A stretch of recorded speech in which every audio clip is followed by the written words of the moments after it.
Today we're going to make a coffee Amaro. Now an Amaro is kind of a very broad category of sweet liqueurs defined by their bitterness. In fact, Amaro is the Italian word for bitterness. Now you might know more famous Amaros like Campari or Ramazzotti or Amaro Montenegro. There are enormous numbers of these things and they're often quite regional. Now we're going to break all the rules around making Amaros. These things often take weeks, if not months, to infuse because you're going to take some sort of booze and infuse into them botanicals. Could be roots, herbs, could be spices, it doesn't really matter. It's a kind of regional thing. Here we're going to show you a technique that you can get it done start to finish in 30 minutes if you want to. Though I will say taking a little bit more time at certain stages will benefit the end results. So once again, if people doing things the non-traditional way really upsets you, look away now. So we're going to break this recipe into a few little stages, and the first stage is to get the coffee flavor into the booze. Now today I'm going to be using some whiskey, some bourbon whiskey. Now I like it because it's clean and it's sweet and it's not terribly expensive to have it taste pretty good. Now I would say don't spend too much money on this because it's a waste of money to really buy something lovely for this. Just drink it. But something like Makers, something like Buffalo Trace maybe, good, free of defect, enjoyable to drink, but don't get fancy. We're going to start with 200 grams of whiskey and there are going to be losses along the way. And at the end of all of this, we might end up with between 140 to 150 grams of finished Amaro. So just know that going in. What we're going to use for our infusion is this, which is a cream whipper. Now cream whippers are obviously fine for whipping cream, but they are great for infusing things with flavor. So we're going to add our whiskey to this, and then we're going to grind 40 grams of coffee to match the 200 grams of whiskey. We're going to grind it pretty fine, very close to espresso, something that would pull like a disturbingly fast espresso shot, but still kind of very fine feeling. So it feels pretty close to espresso. Now I'm just going to use this V60 here just as a funnel because I didn't have a better funnel to hand. And then to that, 200 grams. Now we're not going to shake this, but we are going to give it a good swirl together to combine. And what we'll do is then add a nitrous charge to it, which is not the soda ones, you want the cream whipper ones. Lovely. So we've pressurized this now and actually that gas is going to start dissolving into the liquid below a little bit, and we're going to leave this to infuse for about 5 minutes. Now usually I don't like extractions done at room temperature, I don't like things like cold brew, but we're not brewing with water here, we're brewing with alcohol too. It will extract certain flavors that water can't, and that's really useful. Now you will get a little bit more bitterness, but we'll fix that in the next step. Now at 4 minutes when you release the pressure, don't be gentle. Be aggressive, let it all out very quickly. That will be very disruptive to the ground coffee and help with extraction.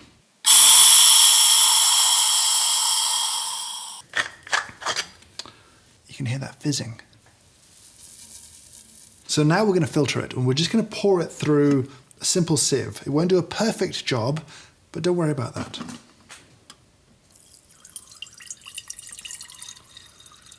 You are going to lose some of the whiskey to the ground coffee. There's nothing we can do about it.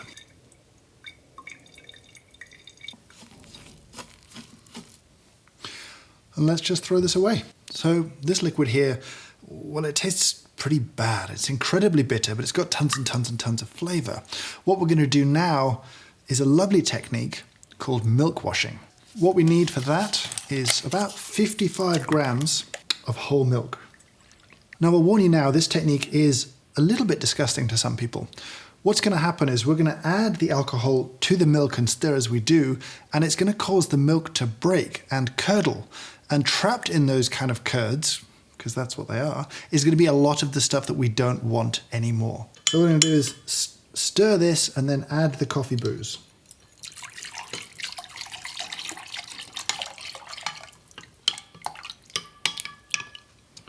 What we can see is a curdling effect, which is disgusting, but entirely wonderful in terms of end result. If we're going for that 30-minute Amaro, you're going to move straight to the next step, but the longer you leave this now, sort of settling out, the cleaner and clearer the end product will be. Now, I'm mostly interested in this from a taste perspective, not a visuals perspective, so I'm happy to proceed straight away, but at the very least, you're going to need to wash out your cream whipper, clean out your sieve, because you're going to need those things again in a second, along with whatever you strained into. I'm going to use my V60 carafe again. Okay, so now we are going to use paper. So you're going to put this together to filter again, but you're going to keep the sieve as well. So we're going to do a two-stage filtration of the curds, so to speak.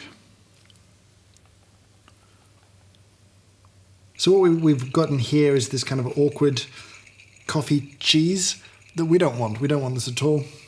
And then below it now, we've got the last few bits kind of being filtered out. Now, if you, like me, have just no patience whatsoever, you can speed this up a little bit. If you pinch all of these filter pieces together carefully to sort of seal up the top, you can twist that top very gently. Now, the harder you squeeze, essentially the less clear the liquid you're going to get is going to be. I'm okay with a little squeeze. If you squeeze too hard, you'll just tear the filter paper, and that would be bad and a mess, and you'd have to start over again, which you don't want to do. But just gently twisting to apply pressure does help speed up this clarification process a little. So we've got our pretty clarified coffee liquid now, tons of coffee flavor in there, tons of bourbon flavor too, but it has been diluted slightly by that milk wash. So essentially we've added some water, a little bit of sugar actually. Some of the lactose from the milk will be in here, so it's very slightly sweeter. So what we'll do now though is infuse more flavors in there, and we'll use the same technique that we did before. So we're gonna get our cream whipper, we're gonna add our liquid. We've got about 150 grams here. To that, we're gonna add a few very classic flavors. Firstly, we're gonna add some dried bitter orange peel. We're gonna add 1.5 grams of that. You'll recognize that smell, that flavor from things like Campari or other kind of citrusy things. Next, we're going to add some gentian root. This is very common in a lot of Amaros. It adds a bit of bitterness. It's actually been proven to help with dyspepsia, indigestion, and that kind of stuff. Next, we're going to add just 1 allspice berry that we'll crush. Lovely. In you go. Now next up is actually something a little bit different. This is actually Vietnamese cassia bark. It's not true cinnamon, it's cassia, a relation that smells very similar, but this is incredibly aromatic, incredibly aromatic. You could use a regular cinnamon powder here, but I'm gonna grate some of this, about 0.5 gram. It has that really lovely, very pretty aromatic quality and a little bit of that almost heat that you get from good cinnamon. And then also a little 0.5 gram of good nutmeg. Just very pretty. Oh, lovely. Next up, we're going to add about 0.5 gram of minced Madagascan vanilla. Just so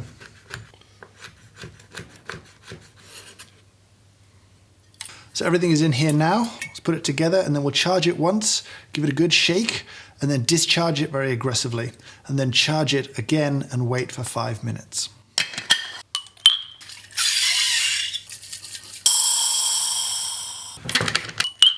One more charge.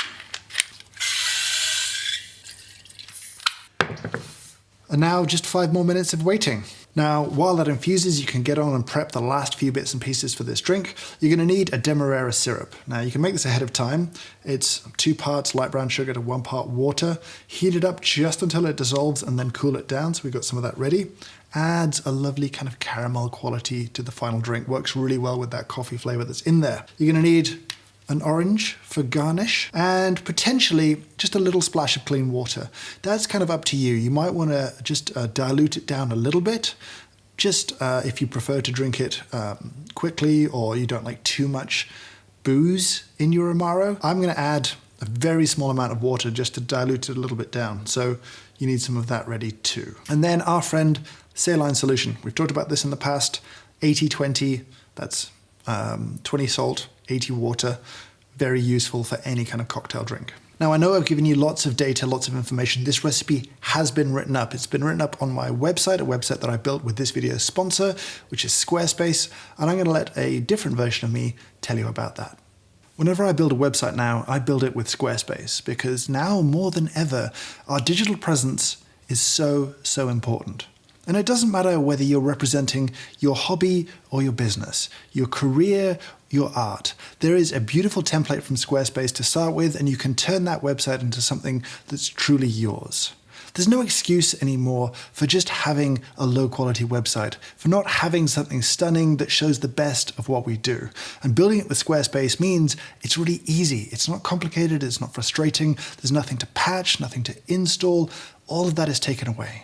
And you can focus on creating something that's you online. Don't take my word for it though. Go to squarespace.com and sign up for a trial. See for yourself how quickly and how easily you can build a stunning website. And at the end of that trial, when it's time to launch your website, use code James Hoffman to get 10% off your first website or first domain. Thank you so much to Squarespace for sponsoring this video. So infusion done, and again, a rapid discharge is always a good thing of pressure. And then we're going to do one final filtration through paper where we're going to lose a few more grams of this, sadly, but we don't want any pieces of spice floating around our drink.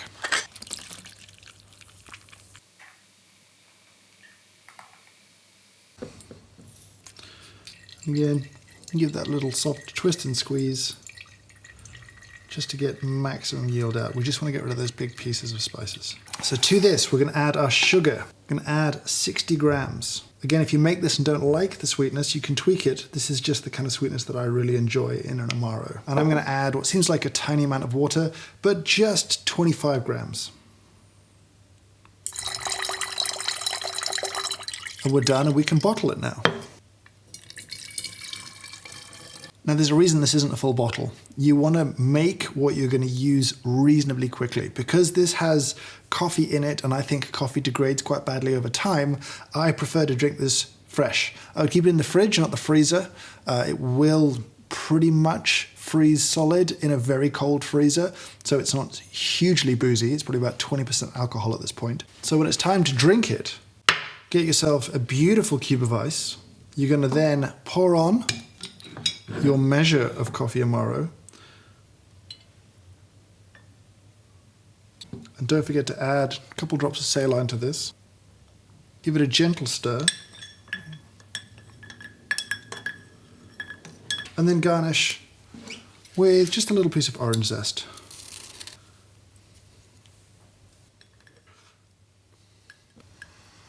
Oh, that smells good. That fresh orange hit is really nice, but you can get a little bit more of that coffee and that bitter orange coming through. That is, I think, a really lovely drink. The coffee's there, it's playing a role, but it's not the star of the show, and that's what I want. You can taste the bourbon, that comes through really nicely. You can taste the coffee, but you could give this to someone who doesn't like coffee, who does like Amaros. I think they'd really like it.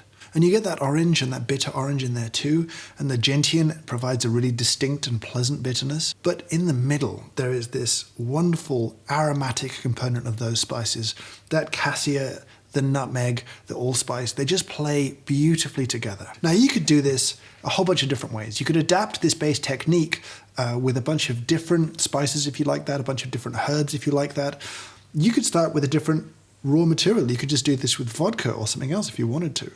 There's no rules outside of Italy anyway. So if you do this, let me know what you tried. Let me know if you made some alterations. You could drink this with just like a splash of tonic and it would be very good. You could drink this just neat and chilled and it would be very good. Or like me, on a fat cube of ice with a little orange twist, and you've made a fantastic choice. I'm gonna say thank you so much for watching. I hope you have a great day.